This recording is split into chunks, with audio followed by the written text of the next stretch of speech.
మనకి టైం లేదు, 8:30 కల్లా క్లోజ్ అయిపోతుంది టెంపుల్. చూసారా, ఓం నమ శివాయ, ఓం నమ శివాయ.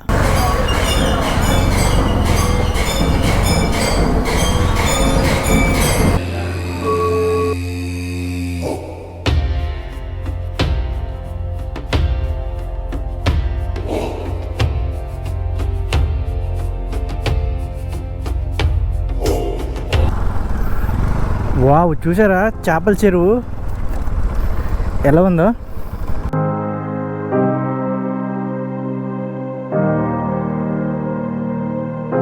వావ్, భలే ఉంది అసలు. 440 కిలోమీటర్స్. లొకేషన్స్ చూస్తే ఆసమ్ ఉన్నాయి అసలు. చుట్టూ చెట్లు, చేపల చెరువులు, రొయ్యల చెరువులు.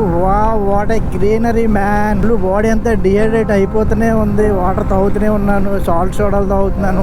హే, భీమవరం చాలా పెద్దగాను గట్టిగాను ఉందబ్బా. ఇక్కడ దొరకనంటూ ఏం లేవు.